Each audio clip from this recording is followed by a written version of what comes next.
Clear exam concept में आप सभी का स्वागत है। तैयारी 3 में पूछे गए सोशल साइंस क्लास 9 टू 10 के सभी क्वेश्चंस को सॉल्व करेंगे। ये तैयारी 3 में जो पूछे गए थे 160 क्वेश्चन, उन सभी को सॉल्व करेंगे सोशल साइंस के, जिसमें 40 क्वेश्चन हिस्ट्री के होंगे, 40 क्वेश्चन ज्योग्राफी के होंगे, 40 क्वेश्चन इकोनॉमिक्स के होंगे और 40 क्वेश्चन पॉलिटी के होंगे। उन सभी को सॉल्व करेंगे part by part. First part में हम हिस्ट्री को सॉल्व करेंगे 40 क्वेश्चन को, विशिष्ट तरीके से हर एक पहलू को ऐड करके इसमें सॉल्व करेंगे। चलिए पहले क्वेश्चन की ओर बढ़ते हैं। पहला क्वेश्चन है, सिंधु घाटी सभ्यता के प्रमुख नगर का नाम क्या है जिसका पश्चिम एशिया से व्यापारिक संबंध था? तो सिंधु घाटी सभ्यता का एक प्रमुख नगर था जिसका व्यापारिक संबंध जो है पश्चिम एशिया के साथ था, कालीबंगा है। कालीबंगा जो है राजस्थान राज्य में स्थित है। कालीबंगा जो है राजस्थान राज्य में स्थित है। विशिष्ट अध्ययन देखते हैं। सिंधु घाटी सभ्यता का प्रमुख नगर कौन था? तो कालीबंगा था, जिसका पश्चिम एशिया से व्यापारिक संबंध था। हड़प्पा सभ्यता से पश्चिम एशिया की वस्तुएं नग्न मात्रा में मिली है। पश्चिम एशिया के साथ व्यापार होता था सिंधु घाटी सभ्यता का, परंतु बहुत ही नग्न मात्रा में वस्तुएं मिली है। जिन वस्तुओं में थी, फारस की खाड़ी से प्राप्त एक मोहर मिला है जो लोथल से की सतह पर पाया गया था। मोहनजोदड़ो से कुछ लाजवर्द के मनके अथवा हड़प्पा के सिमेट्री एच में पाए गए लाजवर्द के लॉकेट शायद पश्चिम एशिया से मंगाए गए थे। कालीबंगा में पाई गई कुछ बेलनाकार मोहरें अपने प्रतीकों के आधार पर पश्चिम एशिया की कही जा सकती है। नेक्स्ट क्वेश्चन है, मोहनजोदड़ो से प्राप्त नर्तकी की मूर्ति किस धातु से बनी थी? तो मोहनजोदड़ो से प्राप्त नर्तकी की मूर्ति जो है वो कांसा धातु से बनी थी। कांसा धातु से बनी थी मोहनजोदड़ो से प्राप्त नर्तकी की मूर्ति। विशिष्ट अध्ययन देखते हैं। मोहनजोदड़ो से प्राप्त नर्तकी की मूर्ति कांसा धातु से बनी थी।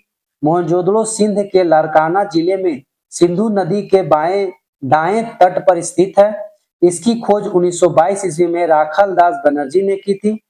मोहनजोदड़ो से प्राप्त 4.5 सेंटीमीटर लंबी नर्तकी की कांस्य मूर्ति सुंदर एवं भावयुक्त है। मूर्ति का बायां हाथ कलाई से लेकर कंधे तक चूड़ियों से भरा है। इस मूर्ति की खोज 1926 में अर्नेस्ट मैके ने की थी। यह मूर्ति नेशनल म्यूजियम दिल्ली में रखी गई है। यह मूर्ति डांसिंग गर्ल के नाम से विख्यात है। नेक्स्ट क्वेश्चन की ओर बढ़ते हैं। सिंधु घाटी सभ्यता में किस जानवर के पूजा के प्रमाण मिले हैं? तो सिंधु घाटी सभ्यता में कुंवरदार बैल के जानवर के प्रमाण मिले हैं। सिंधु घाटी सभ्यता में कुंवरदार बैल के क्या पूजा के प्रमाण मिले हैं? विशिष्ट अध्ययन देखते हैं। सिंधु घाटी सभ्यता के लोग मातृ देवी की पूजा करते थे, शिव की पूजा करते थे। इसके अतिरिक्त विविध प्रकार के पशुओं, पक्षियों, वृक्षों आदि की उपासना करते थे। पशुओं में गैड़ा, बैल, चीता, हाथी, भैंसा, कुंवरदार बैल आदि प्रमुख थे। कुछ पशुओं को शक्ति संपन्न होने के कारण पूजा जाता था। कालांतर में हम देखते हैं कि इनमें से अधिकांश पशुओं का संबंध विभिन्न देवी देवताओं से मान लिया गया है, जैसे भैंसा यम का तथा बैल का शिव का वाहन माना गया है। संभव है कि इस प्रकार की कोई संकल्पना सैन्य धर्म में भी विद्वान रही हो। मार्शल का विचार है कि संभवतः एक सिंगरी पशु पीपल देवता का वाहन माना जाता था। नेक्स्ट क्वेश्चन है, ऋग्वेद में कितने सूक्तों का संकलन है? तो ऋग्वेद में सूक्तों की संख्या 1028 है, जो ऑप्शन में नहीं दिया गया। इस प्रकार ऑप्शन इसका ई बिल्कुल सही होगा। विशिष्ट अध्ययन देख लेते हैं।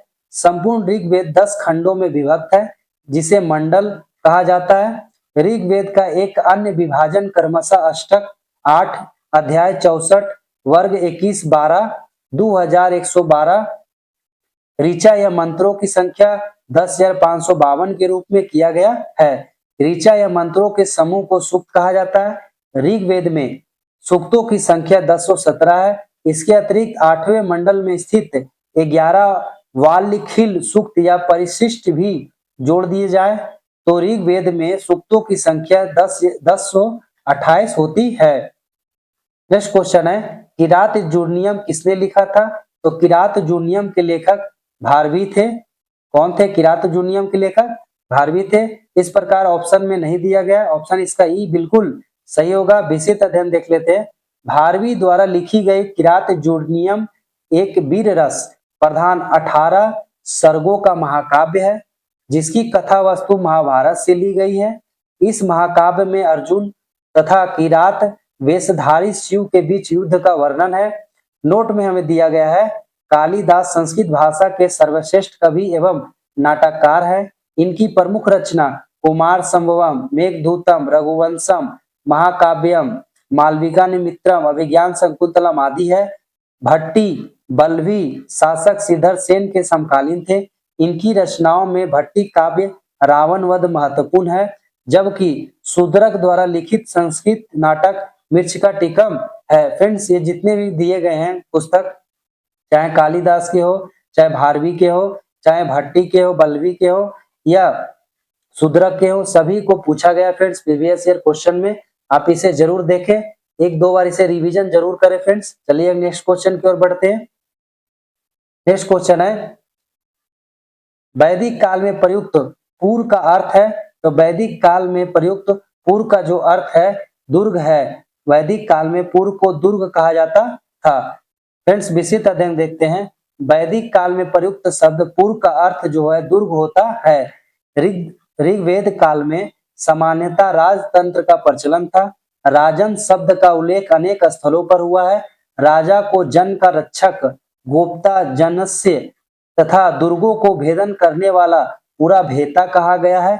ऋग्वेद में पूर्व शब्द का अर्थ प्राचीन है, किला या दुर्ग है या गढ़ है। आर्यों के युद्ध के देवता इंद्र को पुरंदर अर्थात गढ़ विध्वंसक कहा गया है। नेक्स्ट क्वेश्चन की ओर बढ़ते हैं। नेक्स्ट क्वेश्चन है, ऋग्वेद में तक्षण किसे कहते हैं। तो ऋग्वेद में तक्षण जो है वो बढ़ई को कहा जाता है। ऋग्वेद में तक्षण जो है बढ़ई को कहा जाता है। विशेष अध्ययन देखते हैं। ऋग्वेद में बढ़ई के लिए तक्षण या तक्षण शब्द का प्रयोग मिलता है। ऋग्वैदिक समाज में व्यवसाय आनुवांशिक नहीं था। वैदिक काल में व्यवसायियों के नामों में तक्षा या तक्षण बढ़ई के लिए कर्मा या धातु कर्म करने वाले, वाय यानी जुल्हा के लिए आदि के बारे में उल्लेख मिलता है। बढ़ई यानी तक्षा संभवतः शिल्पियों का मुख्य होता था। वह सभी प्रकार की लकड़ी की वस्तुओं विशेषकर रथ तथा गाड़ियों का निर्माण करता था।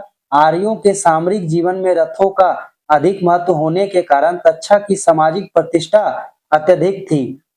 नेक्स्ट क्वेश्चन है, मौर्यकालीन काकनी किस धातु के बने सिक्के थे। तो मौर्यकालीन जो काकनी है वो तांबा के बने सिक्के थे। मौर्यकालीन काकनी किस धातु के बने सिक्के थे। तो तांबा के बने सिक्के थे। विस्तृत अध्ययन देखते हैं। मौर्यकालीन काकनी जो है तांबा के बने सिक्के थे। मौर्य काल आते आते व्यापार वाणिज्य में नियमित सिक्कों का प्रचलन हो चुका था। सिक्के सोने, चांदी, तांबा के बने होते थे। स्वर्ण सिक्के को निष्क कहा जाता था और स्वर्ण भी कहा जाता था। स्वर्ण सिक्के को निष्क और स्वर्ण कहा जाता था। चांदी के सिक्कों को कांसापर्ण या धारण कहा जाता था। तांबा के सिक्के मासक कहलाते थे। छोटे छोटे तांबा के सिक्के काकनी कहे जाते थे। ये सिक्के शासकों, सौदागरों एवं निगमों द्वारा प्रचलित किए जाते थे तथा इन पर स्वामित्व सूचक चिन्ह लगाए जाते थे। मौर्य काल का प्रधान सिक्का पन था, जिसे रुपयक भी कहा जाता था। राजकीय टकसाल के अध्यक्ष को लक्षणाध्यक्ष कहा जाता था। नेक्स्ट क्वेश्चन की ओर बढ़ते हैं। नेक्स्ट क्वेश्चन है, विश्व का पहला गणतंत्र वैशाली में किसके द्वारा स्थापित किया गया था। तो विश्व में गणतंत्र जो है पहला वो लिच्छवी वंश के द्वारा स्थापित किया गया था। लिच्छवी वंश के द्वारा स्थापित किया गया था वैशाली में गणतंत्र। विस्तृत अध्ययन देखते हैं। विश्व का पहला जो गणतंत्र है वैशाली में लिच्छवी वंश द्वारा स्थापित किया गया था।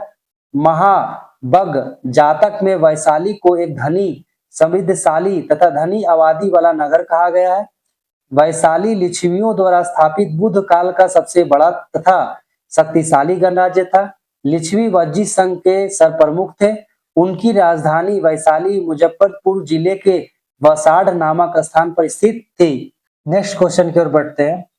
नेक्स्ट क्वेश्चन है, कौटिल्य का अर्थशास्त्र कितने अधिकरणों में विभाजित है। तो कौटिल्य का अर्थशास्त्र जो है वो 15 अधिकरणों में विभाजित है। विस्तृत अध्ययन देखते हैं फ्रेंड्स। इस प्रकार इसका आंसर ही बिल्कुल सही होगा, क्योंकि 15 यहाँ पे दिया हुआ नहीं है। चलिए विस्तृत अध्ययन देखते हैं। कौटिल्य को इतिहास में विष्णुगुप्त तथा चाणक्य के नाम से भी जाना जाता है। वह राजनीतिक शास्त्र का प्राकांड पंडित था। उसने राज शासन के ऊपर अर्थशास्त्र नामक अपने प्रसिद्ध ग्रंथ की रचना की। यह हिंदू राज शासन के ऊपर उपलब्ध प्राचीनतम रचना है। अर्थशास्त्र में 15 अधिकरण तथा 180 प्रकरण है। इस ग्रंथ में इसके श्लोकों की संख्या 4000 बताई गई है। प्रथम अधिकरण राजस्व संबंधित, द्वितीय अधिकरण नागरिक प्रशासन संबंधित, तृतीय और चतुर्थ जो है दीवानी से, फौजदारी से तथा व्यक्तिगत कानूनी संबंधित है। पंचम में सम्राट के सभासदों एवं अनुचरों के कानूनों संबंधित कर्तव्य के बारे में बताया गया है तथा छठा में राज्य के सप्तगामों का उल्लेख मिलता है तथा अंतिम में 9 अधिकरण में राजा की विदेश नीति, सैनिक अभियान, युद्ध में विजय के उपाय आदि के विषयों का विस्तार से वर्णन मिलता है। नेक्स्ट क्वेश्चन की ओर बढ़ते हैं। नेक्स्ट क्वेश्चन है, इल्तुतमिश ने बिहार में अपना प्रथम सूबेदार किसे नियुक्त किया था? तो इल्तुतमिश ने बिहार में अपना प्रथम सूबेदार मलिक जानी को नियुक्त किया था। मलिक जानी को नियुक्त किया था। इल्तुतमिश ने बिहार में अपना प्रथम सूबेदार, विशिष्ट अध्ययन देखते हैं। इल्तुतमिश ने बिहार में अपना प्रथम सूबेदार मलिक जानी को नियुक्त किया था। इल्तुतमिश की आरंभिक समस्याओं का लाभ उठाकर बंगाल में हेमासुद्दीन इवाज ने स्वतंत्र सत्ता ग्रहण कर ली थी और बिहार, उड़ीसा एवं कामरूप के क्षेत्रों में अपनी शक्ति का विस्तार कर लिया था। इल्तुतमिश ने उसके विरुद्ध सैनिक कार्रवाई की। पहला अभियान 1224 में हुआ।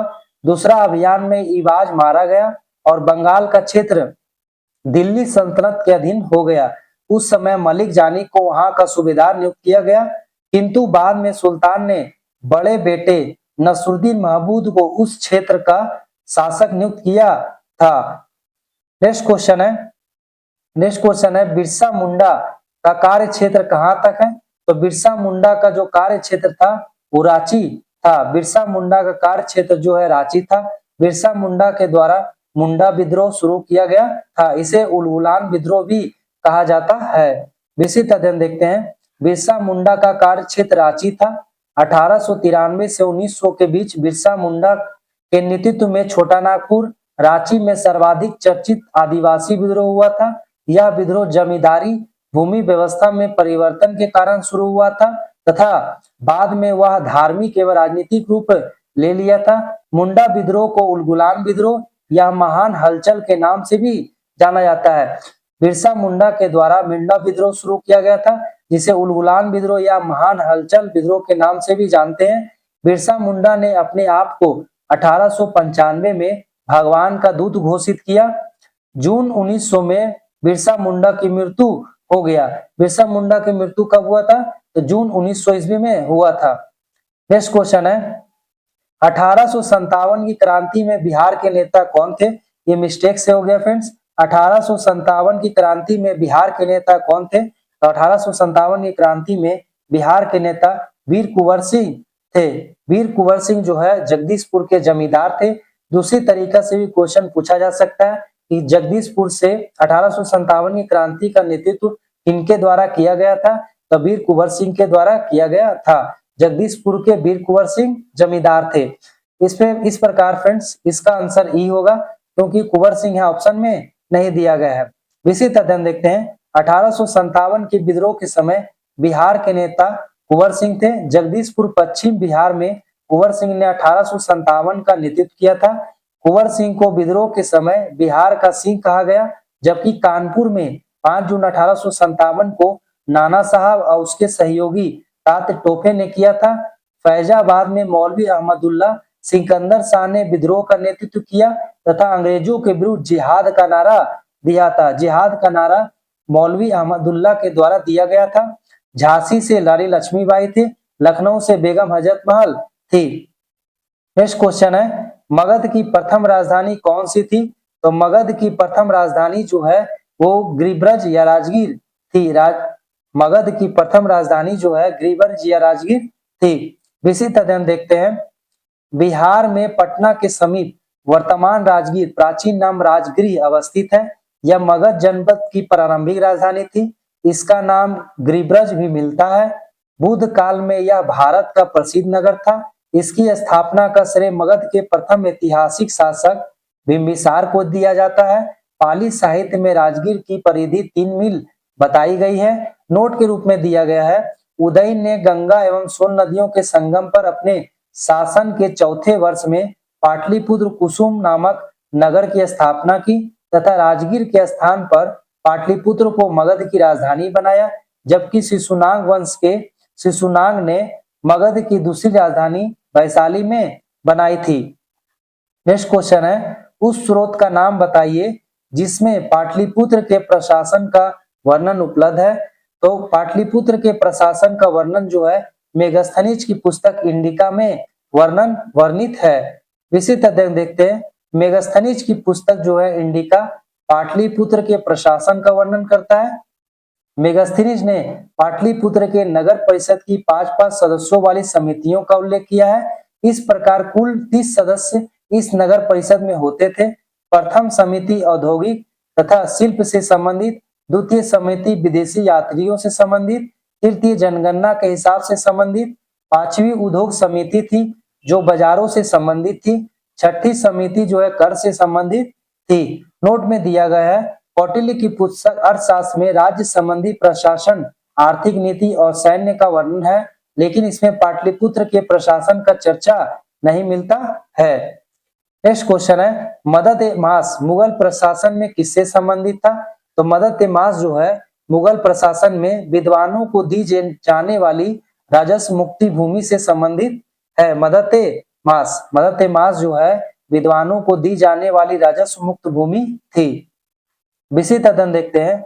मदद-ए-माश जो है मुगल प्रशासन में विद्वानों को दी जाने वाली राजस्व मुक्त संबंधित भूमि है। मुगल काल में मदद-ए-माश एक ऐसे प्रकार की भूमि थी जो संतों, विद्वानों तथा धार्मिक व्यक्तियों को अनुदान में दी जाती थी। यह भूमि कर मुक्त होती थी। इस भूमि का बादशाह का पूर्ण अधिकार रहता था। इस भूमि पर जो है बादशाह का पूर्ण अधिकार रहता था। भूमि को अनुदान में देते समय सामान्यतः यह ध्यान रखा जाता था कि भूमि खेती करने योग्य हो, लेकिन उस पर खेती नहीं की जा रही है।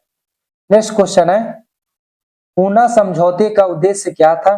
तो पूना समझौते का उद्देश्य है दलित वर्ग का प्रतिनिधित्व करना। पूना समझौते का उद्देश्य क्या है? तो दलित वर्ग का प्रतिनिधित्व करना है। यह महात्मा गांधी और भीमराव अम्बेडकर के बीच हुआ था।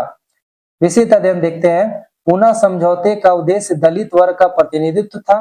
पूना समझौता 26 सितंबर 1932 को गांधी जी और दलित नेता डॉक्टर भीमराव अम्बेडकर के बीच हुआ था। इस समझौते पर हस्ताक्षर दलित वर्ग की तरफ से डॉक्टर भीमराव अम्बेडकर तथा गांधी जी की तरफ से मदन मोहन मालवीय ने किया था।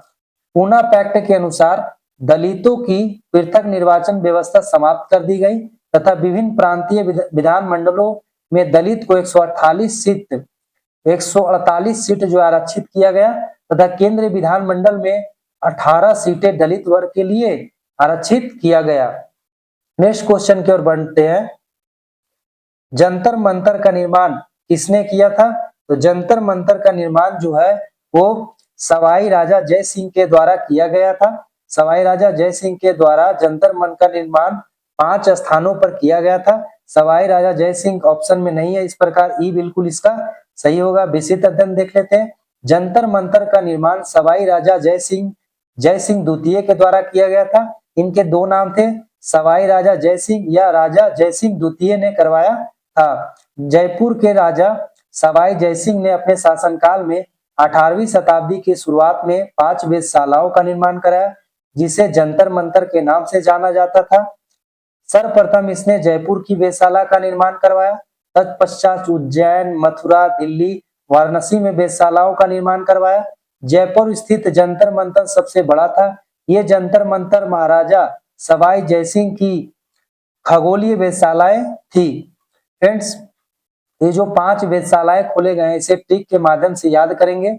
जय, माओ, वादी, जय से जयपुर हो गया, मा से मथुरा हो गया, उ से उज्जैन हो गया, वा से वाराणसी, अदी से दिल्ली हो गया। ये फ्रेंड्स ये ट्रिक जो है शॉर्ट्स के रूप में उपलब्ध है चैनल पर, आप विजिट करके जरूर जाकर उसे शॉर्ट्स को देखें। फ्रेंड्स, अगर चैनल आपको अच्छा लगता है तो सब्सक्राइब जरूर कर ले और बेल आइकन जरूर प्रेस कर दें ताकि आपको नोटिफिकेशन जाए। नेक्स्ट क्वेश्चन है, वंदे मातरम के रचनाकार थे। तो वंदे मातरम के रचनाकार कौन थे? तो वंदे मातरम के रचनाकार बंकिम चंद्र चटर्जी जी थे। वंदे मातरम के रचनाकार बंकिम चंद्र चटर्जी जी थे। फ्रेंड्स, इनकी पुस्तक आनंद मठ में वंदे मातरम का वर्णन किया गया है। इसी तरह देखते हैं भारत का राष्ट्रीय गीत क्या है। वंदे मातरम के रचनाकार बंकिम चंद्र चटर्जी थे। यह रचना संस्कृत में लिखी गई है। इस गीत को पहली बार 1896 ईस्वी में भारतीय राष्ट्रीय कांग्रेस के कलकत्ता अधिवेशन में गाया गया था। बंकिम चंद्र चटर्जी के उपन्यास आनंद मठ में इस गीत का वर्णन मिलता है। इस गीत को राष्ट्रीय गीत का दर्जा 24 जनवरी 1950 को भारतीय संविधान में प्रदान किया गया है। फ्रेंड्स, बहुत बार पूछा जा चुका है 24 जनवरी 1950 ईस्वी को भारतीय संविधान में राष्ट्रीय गीत के रूप में इसे दर्जा मिला है। अब पहली बार कहाँ गाया गया था, तो भारतीय राष्ट्रीय कांग्रेस के 1896 में कलकत्ता अधिवेशन में गाया गया था। नेक्स्ट क्वेश्चन है फ्रेंड्स, क्रिस्टोफर कोलंबस 1492 में अमेरिका का महान खोजकर्ता किस देश द्वारा वित्त पोषित किया गया था। तो क्रिस्टोफर कोलंबस जो है अमेरिका का महान खोजकर्ता था। इसे किस देश द्वारा वित्त पोषित किया गया था, तो स्पेन के द्वारा वित्त पोषित किया गया था। क्रिस्टोफर कोलंबस जो है फ्रेंड्स इटली का निवासी था, या इटली का मूल निवासी था, परंतु इसे भारत की खोज करने के लिए कहा गया था। उस दौरान इन्होंने अमेरिका की खोज किया था और उसके लिए वित्त जो है स्पेन के द्वारा दिया गया था। भारत की खोज क्यों करना चाह रहे थे, क्योंकि यूरोप के व्यापारी जो है भारत के साथ व्यापार करने का रास्ता ढूंढ रहे थे। विशेष अध्ययन देखते हैं, क्रिस्टोफर कोलंबस ने 1492 में अमेरिका की खोज की थी। इनकी यात्रा को स्पेन द्वारा वित्त पोषित किया गया था। जब वह जमीन पर पहुंचा तो उसने सोचा कि वह भारत पहुंच गया, लेकिन उसने द्वीपों को इंडीज कहा, लेकिन वह अमेरिका था। कोलंबस जिनोवा का निवासी था। जिनोवा जो है इटली में है। नेक्स्ट क्वेश्चन है, बोस्टन टी पार्टी इतिहास की एक महत्वपूर्ण घटना है, किससे संबंधित है। तो बोस्टन टी पार्टी इतिहास की एक महत्वपूर्ण घटना है जो अमेरिका के स्वतंत्रता संग्राम से संबंधित है। अमेरिका के स्वतंत्रता संग्राम से बोस्टन टी पार्टी संबंधित है। विस्तृत अध्ययन देखते हैं, 16 दिसंबर 1773 ईस्वी को सैमुअल एडम्स के नेतृत्व में कुछ अमेरिकी कुलियों का भेष बनाकर बोस्टन बंदरगाह में खड़े ईस्ट इंडिया कंपनी के जहाजों पर चढ़ गए और उन्होंने चाय की 340 पेटियां समुद्र में फेंक दी। इस घटना को बोस्टन टी पार्टी कहा जाता है। जनता का एक बड़ा समूह इस कार्य का मुख्य समर्थक कर रहा था। अपराधियों को दंडित करने के लिए किसी ने अंगुली तक नहीं उठाई, अर्थात बोस्टन टी पार्टी 16 दिसंबर 1773 को अमेरिका के स्वतंत्रता संग्राम की घटना से संबंधित है। नेक्स्ट क्वेश्चन है फ्रेंड्स, अमेरिका के इतिहास में 4 जुलाई 1776 क्यों महत्वपूर्ण मानी जाती है। तो अमेरिका के इतिहास में 4 जुलाई 1776 जो है वो क्यों महत्वपूर्ण माना जाता है फ्रेंड्स। तो यह जो है अमेरिका की स्वतंत्रता की घोषणा किया गया था। 4 जुलाई 1776 ईस्वी को अमेरिका की घोषणा किया गया था, स्वतंत्रता की घोषणा किया गया था। विस्तृत अध्ययन देखते हैं, अमेरिका स्वतंत्रता घोषणा 4 जुलाई 1776 ईस्वी को हुआ था, किंतु जैसे कि संयुक्त राज्य अमेरिका के द्वितीय राष्ट्रपति जॉन एडम्स का कहना है कि क्रांति का आरंभ युद्ध के पूर्व ही हो चुका था। क्रांति तो लोगों के मस्तिष्क एवं हृदय में विद्यमान थी, अर्थात अमेरिकी क्रांति की पृष्ठभूमि काफी पहले ही तैयार हो चुकी थी। यह स्मरणीय है कि उपनिवेशवासियों में पर्याप्त भिन्नता थी और उनमें से बहुत को इंग्लैंड से कोई विशेष शिकायत भी ना थी। फिर भी परिस्थितियों ने उन्हें एकता के सूत्र में बांध दिया तथा अंत में उन्हें इंग्लैंड के निरंकुश शासन से मुक्ति मिली। नेक्स्ट क्वेश्चन है, फ्रांस क्रांति के समय फ्रांस का शासक था। तो फ्रांस क्रांति के समय फ्रांस का शासक लुई 16वां था। लुई 16वां जो है फ्रांस क्रांति के समय शासक था। विस्तृत अध्ययन देखते हैं, फ्रांस क्रांति के समय फ्रांस का शासक लुई 16वां था। सन 1774 में बुर्बो राजवंश का लुई 16वां फ्रांस की राजगद्दी पर आसीन हुआ। उस समय उसकी उम्र केवल 20 साल थी। उसका विवाह ऑस्ट्रिया की राजकुमारी मेवी एंटोनियट से हुआ था। फ्रांसीसी क्रांति की शुरुआत 1789 ईस्वी के कारणों में एक प्रमुख कारण लुई 16वां तथा पूर्ववर्ती द्वारा किया गया असाधारण खर्च था। नेक्स्ट क्वेश्चन है, औद्योगिक क्रांति के दौरान सूती वस्त्र उद्योग में क्रांति लाने वाली स्पिनिंग जेनी का आविष्कार था। आविष्कारक कौन था। तो औद्योगिक क्रांति के दौरान सूती वस्त्र उद्योग में क्रांति लाने हेतु स्पिनिंग जेनिंग का आविष्कारक जो है जेम्स हारग्रीव्स था। जेम्स हारग्रीव्स के द्वारा स्पिनिंग जेनिंग मशीन का आविष्कार किया गया था। इसी तरह देखते हैं औद्योगिक क्रांति के दौरान सूती वस्त्र उद्योग में क्रांति लाने वाले स्पिनिंग जेनिंग का आविष्कार जेम्स हारग्रीव्स के द्वारा 1764 ईस्वी में किया गया था। इस मशीन ने कताई की प्रक्रिया जो है तेज कर दी और मजदूरों की मांग घटा दी। एक ही पहिया घुमाने वाला यह मजदूर बहुत सारी ताकलियों को घुमा देता था और एक साथ कई धागे बनने लगते थे। नोट में दिया हुआ है 1773 में जॉन के द्वारा फ्लाइंग शटल का आविष्कार किया गया। 1779 में सैमुअल क्रम्पटन द्वारा म्यूल का आविष्कार किया गया था। नेक्स्ट क्वेश्चन है 1831 में यंग इटली मूवमेंट जिसका उद्देश्य था गणतंत्र स्थापित करना किसके द्वारा प्रारंभ किया गया था? 1831 ईस्वी में यंग इटली मूवमेंट जिसका उद्देश्य था गणतंत्र स्थापित करना यह जोसेफ मेजनी के द्वारा शुरू किया गया था, या जिन्हें जोसेफ मेत्सिनी भी कहा जाता है। इस प्रकार इसमें ऑप्शन नहीं दिया गया, ये ऑप्शन बिल्कुल सही होगा फ्रेंड्स।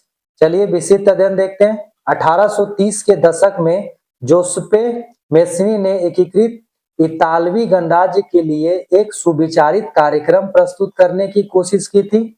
देश विदेश में घूमने के बाद मेत्सिनी या मैजिनी 1831 में फ्रांस पहुंचा।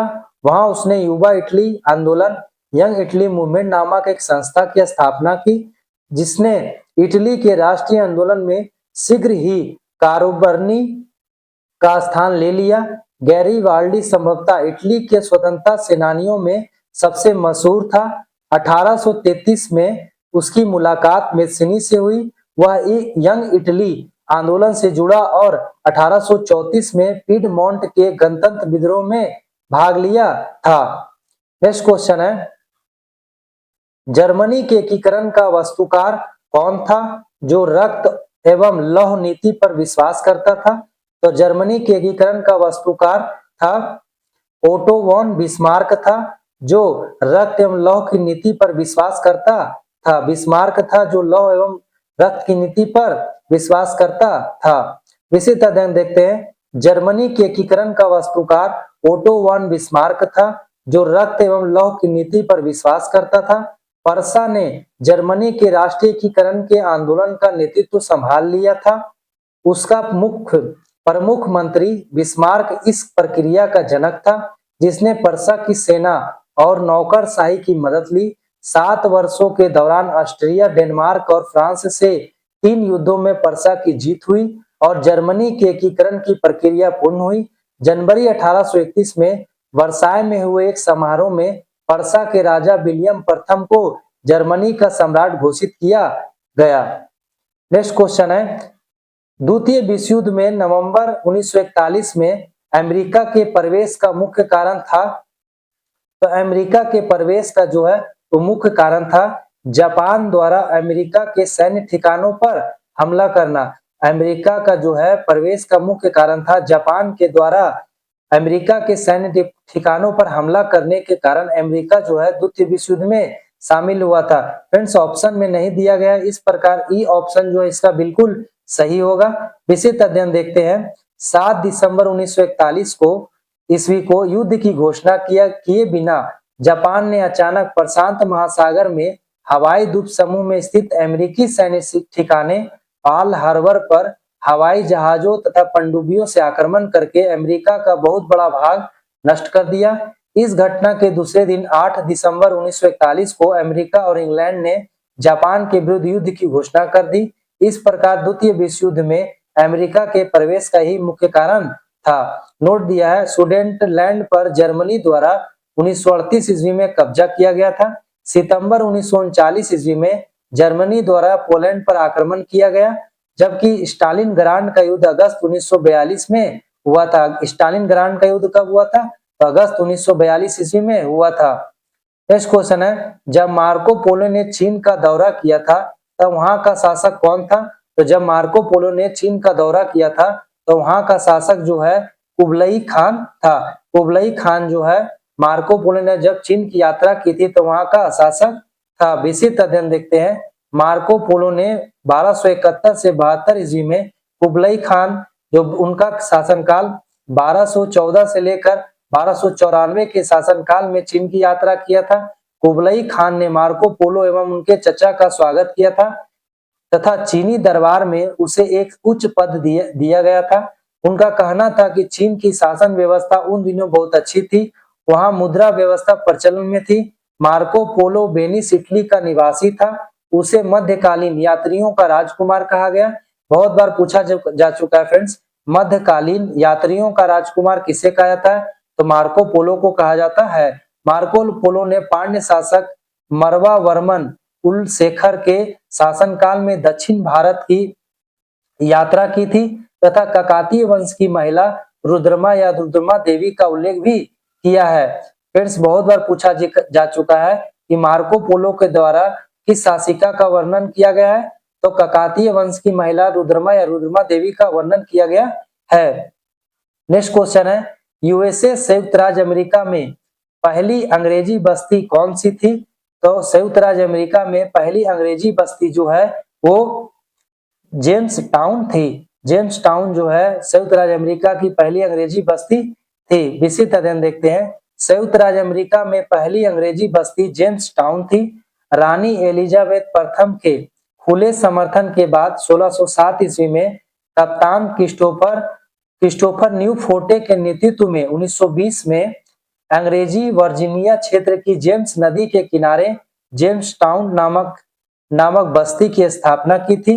यह संयुक्त राज्य अमेरिका में पहली अंग्रेजी बस्ती थी जो लंदन कंपनी के द्वारा स्थापित किया गया था। यद्यपि इसे पहली बस्ती के लोगों को काफी कठिनाई का सामना करना पड़ा था। पहली बस्ती थी जिसके कारण यहाँ के लोगों को काफी कठिनाई का सामना करना पड़ा था तथा कुछ ही दिनों में उनमें से 3/4 लोग मर भी गए, परंतु तंबाकू की व्यापारिक संभावनाओं ने शेष लोगों को जमे रहने की प्रेरणा दी। नेक्स्ट क्वेश्चन की ओर बढ़ते हैं। नेक्स्ट क्वेश्चन है, टेनिस कोर्ट की शपथ किस क्रांति से संबंधित है? तो टेनिस कोर्ट की जो शपथ है वो किस क्रांति से संबंधित है? तो फ्रांसीसी क्रांति से संबंधित है। टेनिस कोर्ट जो है किस क्रांति से संबंधित है? तो फ्रांसीसी क्रांति से संबंधित है। विस्तृत अध्ययन देखते हैं। टेनिस कोर्ट की शपथ फ्रांसीसी क्रांति से संबंधित है। तीसरे स्टेट के प्रतिनिधि खुद को संपूर्ण फ्रांसीसी राष्ट्र का प्रवक्ता मानते थे। 20 जून 1789 ईस्वी को ये प्रतिनिधि वर्साय के इंडोर टेनिस कोर्ट में जमा हुए। उन्होंने अपने आप को नेशनल असेंबली घोषित कर दिया और शपथ ली कि जब तक सम्राट की शक्तियों को कम करने वाला संविधान तैयार नहीं किया जाएगा तब तक असेंबली भंग नहीं होगी। प्रतिनिधियों द्वारा ली गई यह पवित्र शपथ इतिहास में टेनिस कोर्ट की शपथ के नाम से प्रख्यात है। इस महान घटना ने फ्रांस के निरंकुश राजतंत्र की जड़ें हिला दी। नेक्स्ट क्वेश्चन है, मित्र राष्ट्रों ने सेवरेस की संधि किस देश के साथ किया था? तो मित्र राष्ट्रों ने सेवरेस की संधि जो है टर्की के साथ किया था। टर्की के साथ सेवरेस की संधि किया है मित्र राष्ट्रों ने। विस्तृत अध्ययन देखते हैं। मित्र राष्ट्रों ने पराजित तुर्की या टर्की के साथ सेवरेस की संधि 10 अगस्त 1920 को संपन्न की थी। इस संधि के अनुसार तुर्की ने मिस्र, Sudan, Cyprus, Tripoli, Morocco, Tunisia, अरब, सीरिया तथा मेसोपोटामिया पर अपने अधिकार त्याग दिए। थ्रेस का कुछ भाग एशिया माइनर एवं एड्रियानोपुल यूनान को दे दिए गए थे। फ्रेंड्स, सीरिया फ्रांस को मिला और इंग्लैंड की फिलिस्तीन एवं मेसोपोटामिया इराक प्राप्त हुआ तथा आर्मेनिया को स्वतंत्रता प्रदान कर दी गई थी। नेक्स्ट क्वेश्चन है, 1733 में फ्लाइंग शटल मशीन का आविष्कार किसने किया था? तो 1733 ईस्वी में फ्लाइंग शटल मशीन का निर्माण जो है जॉन के द्वारा किया गया था। विस्तृत अध्ययन देखते हैं। 1733 ईस्वी में फ्लाइंग शटल मशीन का आविष्कार जॉन के द्वारा किया गया था। फ्लाइंग शटल रस्सियों और पुलियों के जरिए चलने वाला एक यांत्रिक औजार है जिसका बुनाई के लिए इस्तेमाल किया जाता है। यह क्षैतिज धागे ताना द वेफ्ट को लंबवत धागे बाना यानी द वॉर्प में पिरो देती है। नोट दिया गया है 1764 ईस्वी में जेम्स हारग्रीव्स ने स्पिनिंग जेनी का तथा एडमंड कार्टराइट ने पावर लूम का आविष्कार किया था। नेक्स्ट क्वेश्चन है, सिंध के किस संधि के द्वारा 30 वर्षीय युद्ध की समाप्ति हुआ था? तो वेस्टफेलिया की संधि के द्वारा 30 वर्षीय युद्ध की समाप्ति हुआ था। कब हुआ था फ्रेंड? 1648 ईस्वी में वेस्टफेलिया की संधि हुआ था। विस्तृत अध्ययन देखते हैं। वेस्टफेलिया की संधि 1648 के द्वारा 30 वर्षीय युद्ध की समाप्ति हुआ था। वेस्टफेलिया की संधि मई अक्टूबर 1648 ईस्वी में के मध्य ओस्नाब्रुक व मस्टन्स्ट के वेस्टफेलिया शहर में हस्ताक्षर के साथ की गई संधि थी। इसने बड़े पैमाने पर धर्म के नाम पर यूरोपीय युद्धों को समाप्त कर दिया। यह लगभग 8 मिलियन लोगों के मौत के बाद हुई। युद्ध समाप्त करने हेतु 2 संधियों की गई मुंस्टर की संधि, ओसानब्रुक की संधि या वेस्टफेलिया की संधि के अंतर्गत तथा इन संधियों के परिणाम स्वरूप 30 वर्षीय युद्ध 1618 से 48 समाप्त हो गया। नेक्स्ट क्वेश्चन है, पेरिस शांति सम्मेलन में इटली का प्रतिनिधित्व किसने किया था? तो पेरिस शांति सम्मेलन में इटली का प्रतिनिधित्व जो है वो ऑरलैंडो के द्वारा किया गया था। ऑरलैंडो के द्वारा किया गया था पेरिस शांति सम्मेलन का इटली का प्रतिनिधित्व। विस्तृत अध्ययन देखते हैं। पेरिस शांति सम्मेलन 1919 में इटली का जो प्रतिनिधित्व है प्रधानमंत्री ऑरलैंडो ने किया था। पेरिस शांति सम्मेलन 1919 में पेरिस में बुलाया गया था। यह सम्मेलन करीब 6 महीनों तक चलता रहा। इस सम्मेलन में 32 देशों जिसमें से अधिकांश गठबंधन के देश ने भाग लिया था। इस सम्मेलन में 3 बड़ी शक्तियां अमेरिका, राष्ट्रपति वुड्रो विल्सन, ब्रिटेन प्रधानमंत्री लॉयड जॉर्ज, फ्रांस प्रधानमंत्री क्लेमेयू का प्रभाव रहा।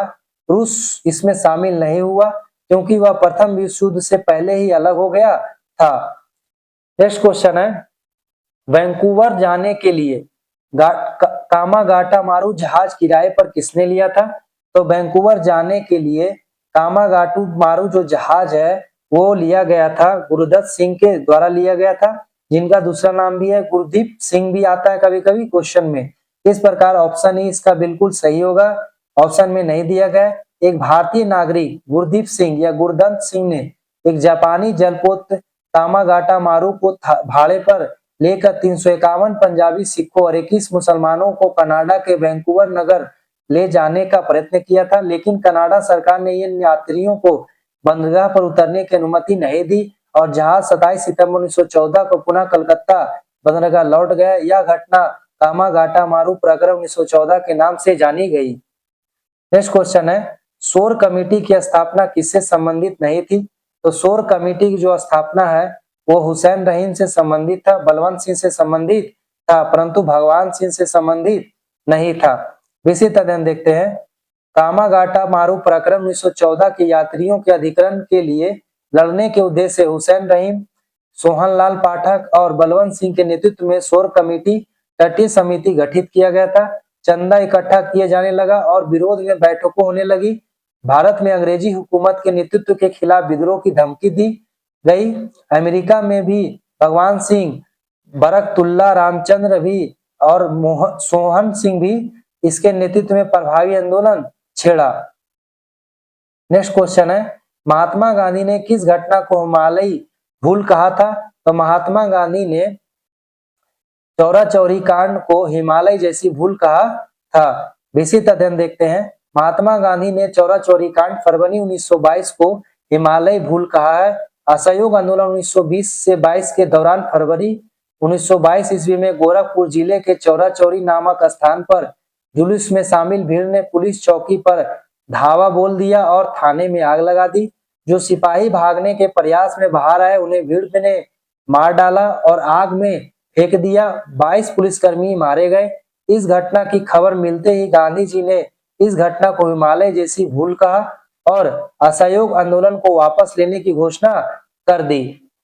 नेक्स्ट क्वेश्चन है फ्रेंड्स, चटगांव शस्त्रागार पर हमले के दौरान कौन महिला क्रांतिकारी मारी गई थी?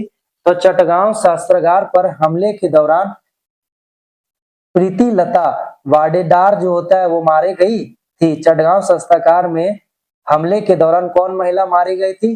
तो प्रीति लता वाडेदार जो होता है वो मारी गई थी। विस्तृत अध्ययन देखते हैं। चटगांव शस्त्रागार पर हमले के दौरान प्रीति लता वाडेदार जो है नामक क्रांतिकारी महिला मारी गई थी। बंगाल में चटगांव के एक शिक्षक सूर्यसेन ने इंडियन रिपब्लिक आर्मी IRA की स्थापना की थी।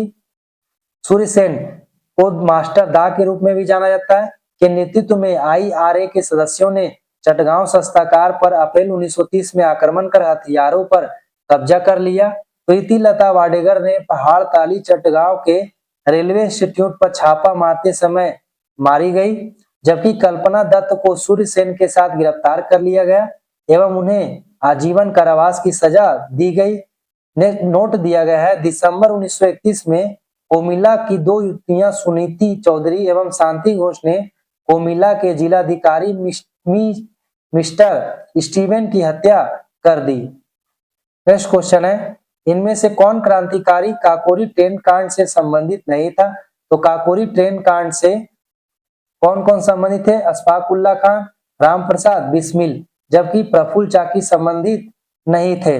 विशेष अध्ययन देखते हैं, प्रफुल्ल चाकी काकोरी ट्रेन कांड से संबंधित नहीं थे, बल्कि अप्रैल 1908 में हुए मुजफ्फरपुर के मजिस्ट्रेट किंग्स फोर्ट की हत्या से संबंधित थे। 9 अगस्त 1925 को अशफाक उल्लाह खां, राम प्रसाद बिस्मिल, लौसन सिंह, राजेंद्र लहड़ी आदि क्रांतिकारियों ने लखनऊ के पास एक गांव काकोरी में 8 डाउन ट्रेन को रोक लिया और रेल विभाग का खजाना लूट लिया। यह घटना काकोरी कांड के नाम से मशहूर है। नेक्स्ट क्वेश्चन है, 1 नवंबर 1913 को गदर का पहला अंक किस भाषा में प्रकाशित किया गया था? 1 नवंबर 1913 को गदर का पहला अंक जो है वो उर्दू भाषा में प्रकाशित किया गया था। फ्रेंड्स, घटना चक्र का कॉपी क्वेश्चन है। फ्रेंड्स, घटना चक्र से लिया गया क्वेश्चन, बीपीएससी का क्वेश्चन है। फ्रेंड्स, ये विशिष्ट अध्ययन देखते हैं, 1 नवंबर 1913 को सैन फ्रांसिस्को से प्रकाशित साप्ताहिक समाचार पत्र गदर का पहला अंक जो है उर्दू भाषा में प्रकाशित हुआ था। 1913 में सोहनलाल भकना ने हिंद एसोसिएशन ऑफ अमेरिका की स्थापना की। इस संस्था ने गदर या हिंदुस्तान गदर नामक समाचार अखबार 1857 ईस्वी के विद्रोह की स्मृति में प्रकाशित किया था। गदर पत्रिका का पहला अंक उर्दू भाषा में प्रकाशित होने के बाद दिसंबर 1913 में गुरुमुखी लिपि में भी प्रकाशित हुआ था और उसके बाद अंग्रेजी में, मराठी में, गुजराती में, हिंदी में, पाश्तो भाषा में भी प्रकाशित किया गया। फ्रेंड्स, इस प्रकार घटना चक्र का सीरीज चलाया जा रहा था। फ्रेंड्स, आप उसे जरूर देखें, बहुत सारा क्वेश्चन जो होता है फ्रेंड्स मॉडर्न हिस्ट्री का इसमें आया है, इसीलिए आप उसे जरूर देखें। फ्रेंड्स, हिस्ट्री के जो क्वेश्चन पूछे गए थे सोशल साइंस के तैयारी 3 में 9 to 10 क्लास का, उसे फ्रेंड्स हमने कर लिया है, तैयारी 3 वाला क्वेश्चन कर लिया है। फ्रेंड्स, उसके बाद ज्योग्राफी, इकोनॉमिक्स और राजनीतिक विज्ञान को भी धीरे धीरे सॉल्व करेंगे। फ्रेंड्स, इस प्रकार फ्रेंड्स अगर चैनल आपको अच्छा लगता है तो सब्सक्राइब जरूर कर दे और बेल आइकन जरूर प्रेस कर दे फ्रेंड्स, ताकि नोटिफिकेशन आपको जा सके, ताकि इसमें जितने भी सीरीज आएंगे, तैयारी 2 के क्वेश्चन आएंगे, तैयारी 1 के क्वेश्चन आएंगे, उन सभी को सॉल्व करवाया जाएगा फ्रेंड्स, ताकि आने वाले बीपीएससी एग्जाम, स्टेट एग्जाम में आपको इसका लाभ मिल सके। धन्यवाद फ्रेंड्स।